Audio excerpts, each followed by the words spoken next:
नमस्कार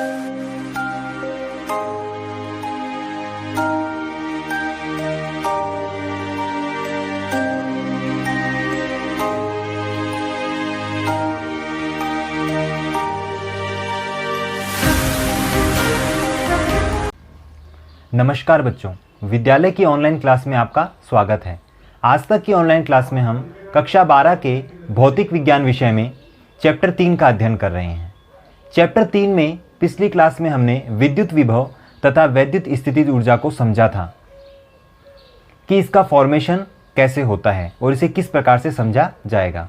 आज की क्लास में हम विद्युत विभव तथा विभवांतर का सूत्र व्युत्पत्ति करेंगे और उससे संबंधित मेन प्रॉपर्टीज को भी जानेंगे।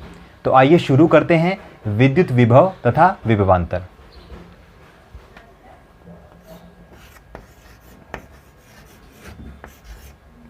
विद्युत विभव,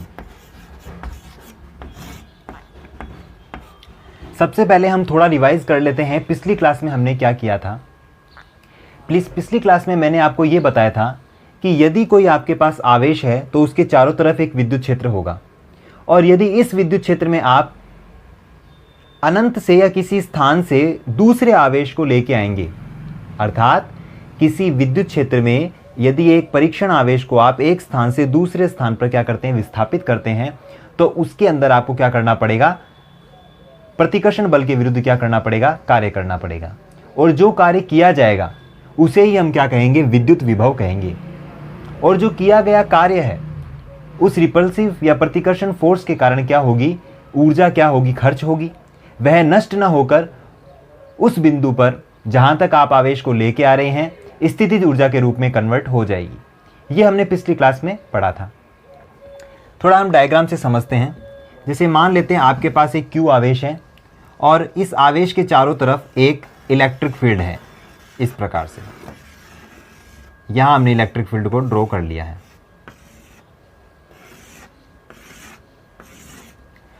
अब मुझे क्या करना है, अनंत बिंदु से एक परीक्षण आवेश को लेके आना है। मान लेते हैं मैं बिंदु A पे लेके आता हूं।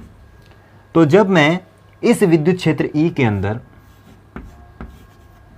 एक परीक्षण आवेश Q0 को अनंत से बिंदु A तक लेके आऊंगा, तो यहां तक अनंत से A तक लाने में मेरे को क्या करना पड़ेगा, कार्य करना पड़ेगा। और वही कार्य उस बिंदु पर क्या कहलाएगा, विभव कहलाएगा। तो मुझे क्या करना है, आज की क्लास में विद्युत विभव के लिए फॉर्मूला डिराइव करना है कि विद्युत विभव का फॉर्मूला क्या होगा। ठीक है, अगर मैं इस आवेश को पहले अनंत से A पर लेके आया, फिर इसे थोड़ा सा और विस्थापित करूं, मान लेते हैं मैंने बिंदु B पे इसको विस्थापित किया, तो यहां पर विभव कितना होगा, VB। अर्थात जो किया गया कार्य है उसे ही हम क्या कहेंगे, विभव कहेंगे।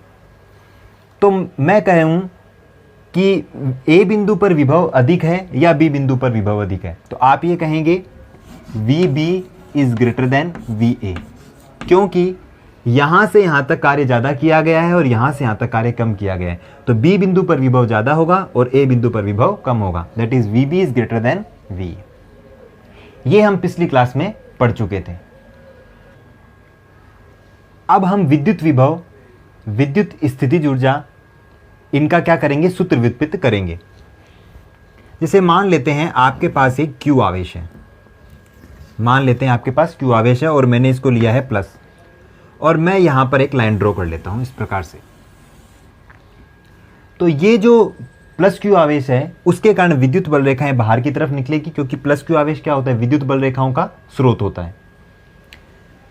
तो अगर मैं इलेक्ट्रिक फील्ड की डायरेक्शन लूं तो इस डायग्राम में इलेक्ट्रिक फील्ड की डायरेक्शन ये होगी।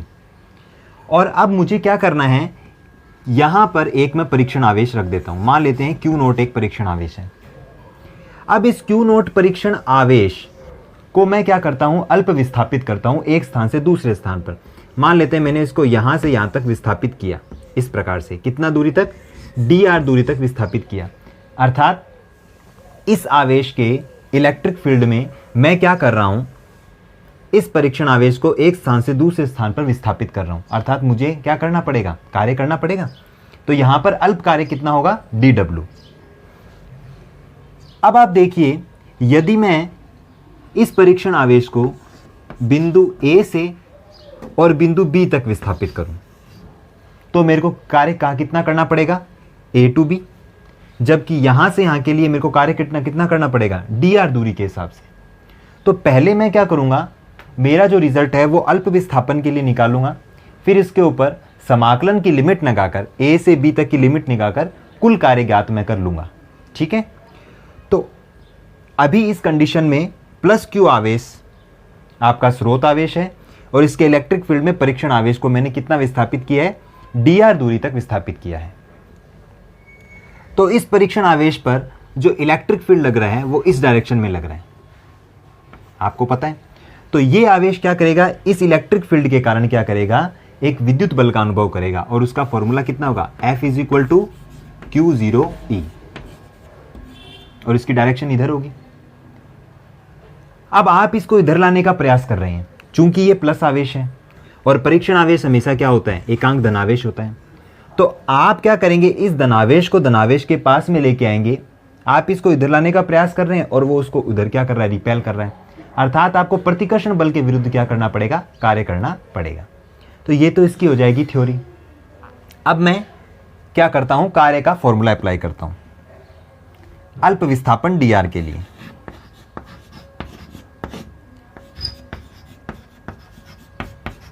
अल्प विस्थापन डी आर के लिए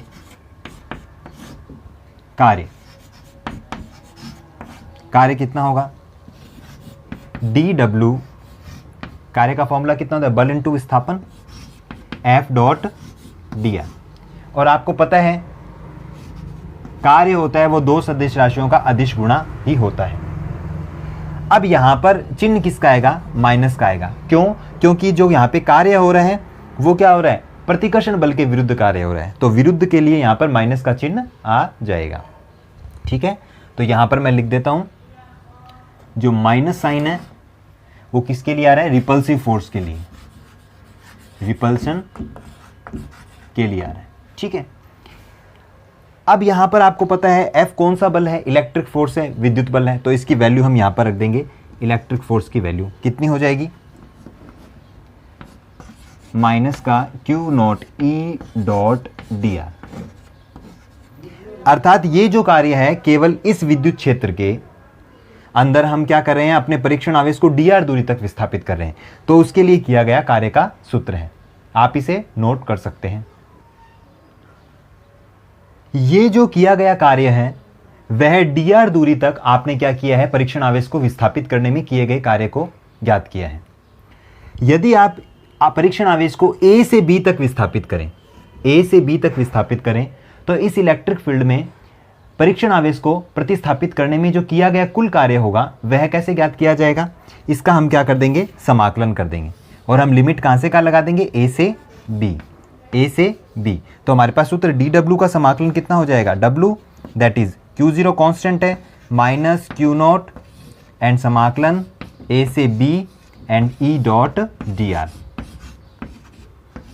तो ये हमारे पास किए गए कुल कार्य का सूत्र होगा।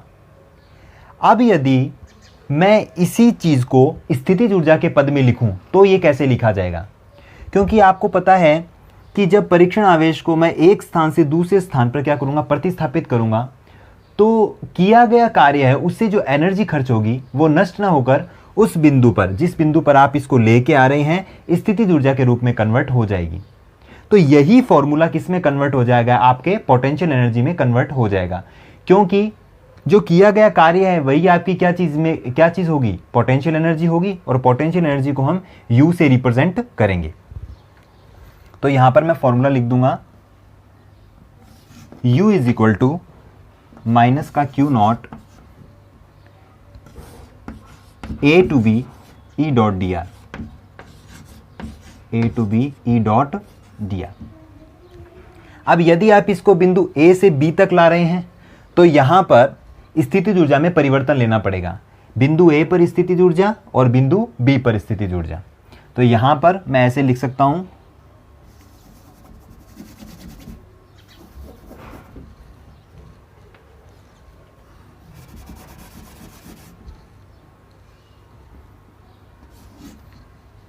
ए से बी पर ला रहे हैं तो U B minus U A is equal to this. तो यही फॉर्मूला किस में कन्वर्ट हो जाएगा, स्थितिज ऊर्जा में परिवर्तन के बराबर हो जाएगा। तो किया गया कार्य स्थितिज ऊर्जा में परिवर्तन के तुल्य होगा। इस स्टेटमेंट से आप ये चीज समझ सकते हैं कि किया गया कार्य है वही क्या चीज है, स्थितिज ऊर्जा होगी। ठीक है, अब यदि मैं इसके ऊपर एक कंडीशन लगाऊं कि ये जो हमारा बिंदु ए है वो अनंत पर है, इनफाइनाइट पर। अब मैं इस पर एक कंडीशन लगाता हूं कि हमारा बिंदु ए अनंत पर है। तो आपको पता है 11वीं क्लास में पढ़ा हुआ है, अनंत पर पोटेंशियल एनर्जी कितनी होती है, शून्य होती है। u at infinite is equal to कितनी होती है, 0। तो ये फॉर्मूला किस में कन्वर्ट हो जाएगा, यहां पर u a तो कितना हो जाएगा, 0 हो जाएगा, क्योंकि मैंने a बिंदु कहां पर माना है, अनंत पर माना है। तो यहां पर फॉर्मूला हो जाएगा u b is equal to minus का q naught a to b e dot D R. तो यहां पर मेरे पास एक स्पेशल बिंदु पर क्या आ जाएगा, स्थितिज ऊर्जा का फॉर्मूला प्राप्त हो जाएगा। वैसे किया गया कार्य वही है, क्या चीज हमारे पास, पोटेंशियल एनर्जी होगी, विद्युत स्थितिज ऊर्जा होगी। आप इसे नोट कर सकते। अर्थात हमने ये देखा कि किसी विद्युत क्षेत्र में एक आवेश को एक स्थान से दूसरे स्थान पर प्रतिस्थापित करने में किया गया जो कार्य है वह स्थितिज ऊर्जा में परिवर्तन के क्या होगा, तुल्य होगा। आइए इस स्टेटमेंट को लिख लेते हैं।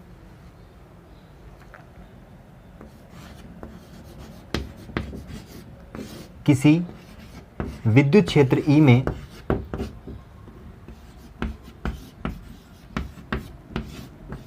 परीक्षण आवेश को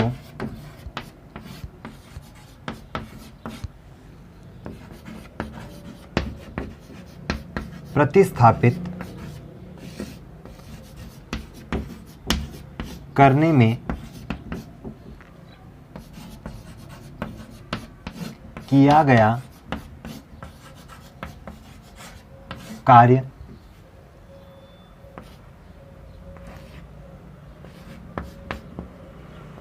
पोटेंशियल एनर्जी स्थितिज ऊर्जा U में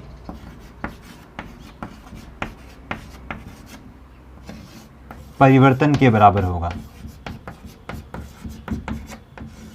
परिवर्तन के बराबर होगा।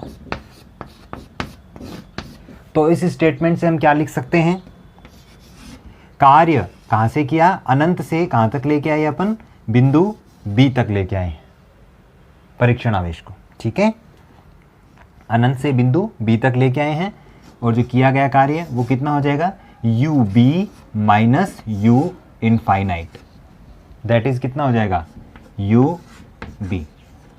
यहां तक आप इसे नोट कर सकते हैं और इसको समझ सकते हैं। अब यहीं से हम क्या करेंगे, विद्युत विभव का फॉर्मूला ज्ञात करेंगे। अर्थात हम कह सकते हैं किसी विद्युत क्षेत्र में एक आवेश को एक स्थान से दूसरे स्थान पर प्रतिस्थापित करने में जो किया गया कार्य है वही उस स्थान पर क्या कहलाता है, विभव कहलाता है। लेकिन वो परीक्षण आवेश होना चाहिए, एकांक धनावेश। तो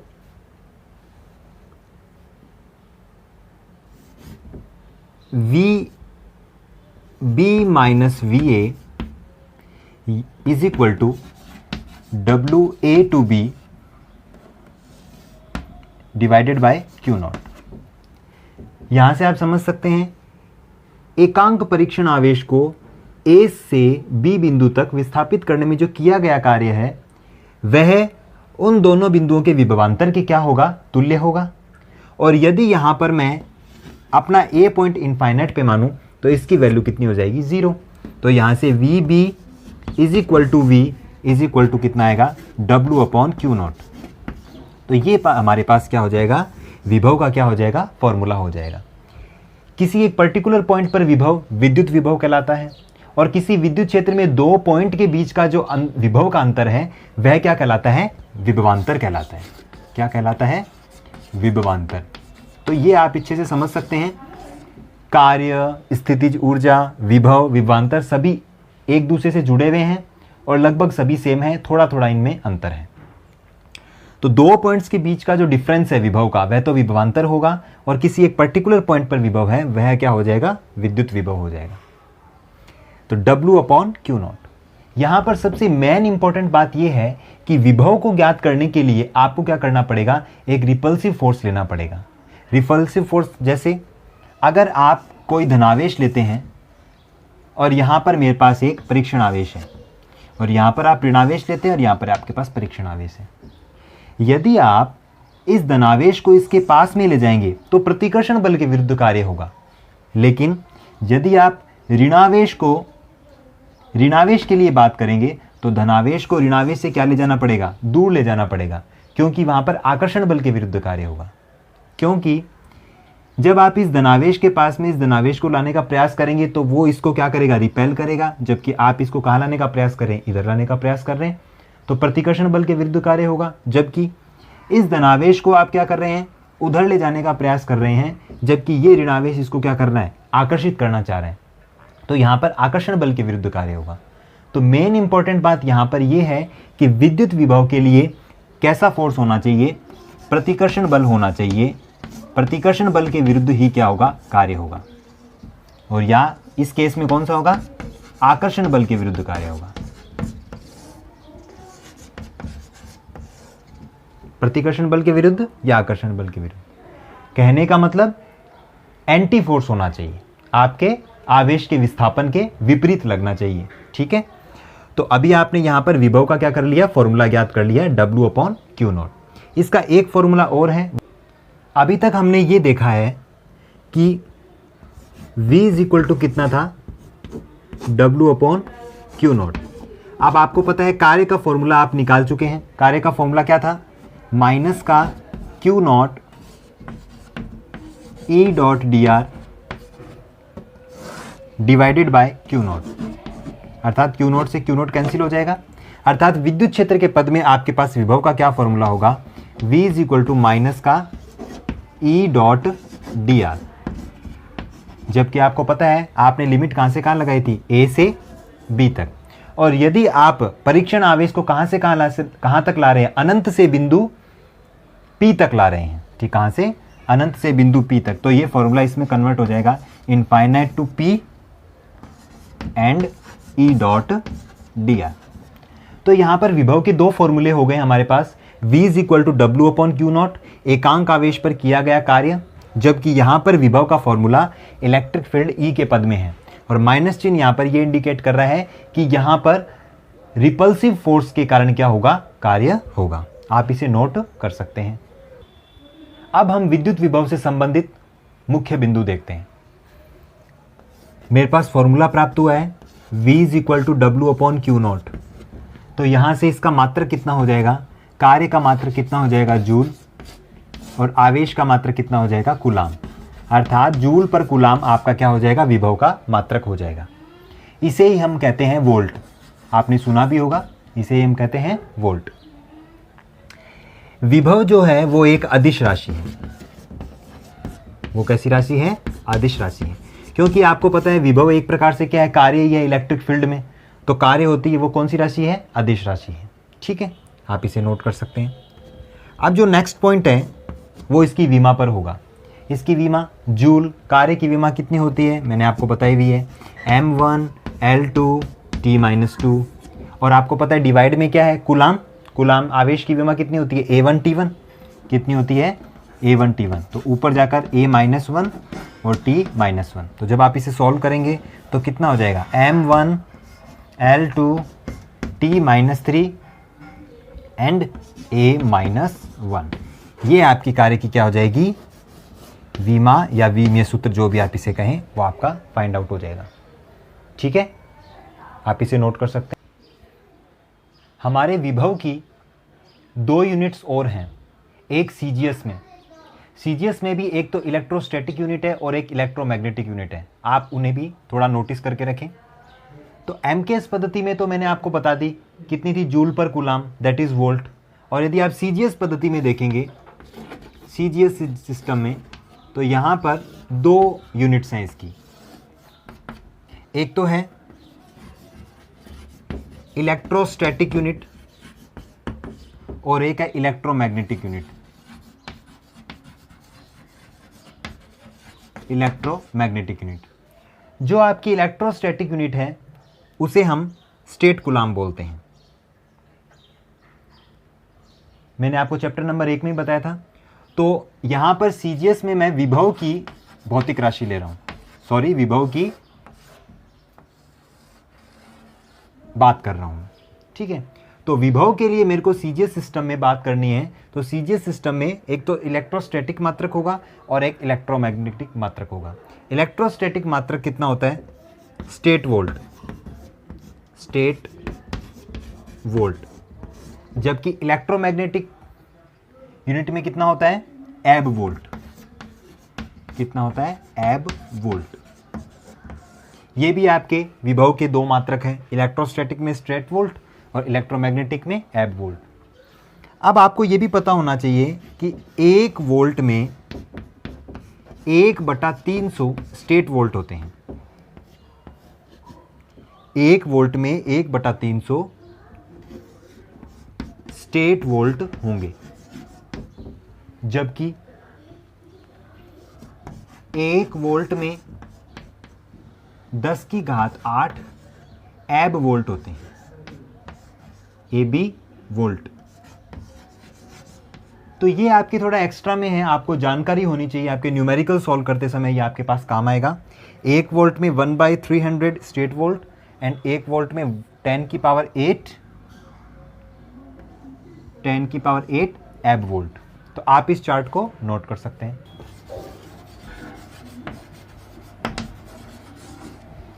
इस बार हम कंसल्ट कर रहे हैं भू संपर्कन अर्थिंग के ऊपर। आपने नाम सुना होगा कि बड़ी बड़ी बिल्डिंग्स होती हैं, उन बिल्डिंग्स के ऊपर एक धातु की मेटल लगाई जाती है, एक मेटल का टुकड़ा लगाया जाता है और उस मेटल के टुकड़े का कनेक्शन वायर के थ्रू हम अर्थ में कर देते हैं। ऐसा इसलिए करते हैं क्योंकि जब बिजली चमकती है तो उससे उसका जो नुकसान है वो बिल्डिंग पर नहीं होगा, क्योंकि जितना भी एक्स्ट्रा चार्ज होता है वो आपके मेटल के थ्रू किस में चला जाएगा? ग्राउंड में चला जाएगा। क्योंकि आपको यह भी पता होना चाहिए कि जो आपकी ग्राउंड है, आपकी जो अर्थ है, उसके अंदर कितना भी चार्ज आप दें उसके ऊपर कोई फ़र्क नहीं पड़ेगा। कितना भी चार्ज उससे आप ले लें या कितना भी चार्ज आप अर्थ को दे दें, उससे कोई इफेक्ट नहीं होगा। इसीलिए हम उसको जो ज़ीरो पोटेंशियल पर मान रहे हैं। तो अर्थिंग भी दो टाइप से है, देखते हैं कैसे। से मान लेते हैं आपके पास एक ऑब्जेक्ट है और ये आपके पास दूसरा ऑब्जेक्ट है। मान लेते हैं ये मेरे पास पॉजिटिव चार्ज है। तो आपको पता है कोई भी वस्तु जब पॉजिटिवली चार्ज होती है तो इसका मतलब होता है उसमें इलेक्ट्रॉन की कमी है। तो यदि मैं इसको यहाँ से एक चालक तार के द्वारा, कंडक्टिंग वायर के द्वारा क्या कर दूँ?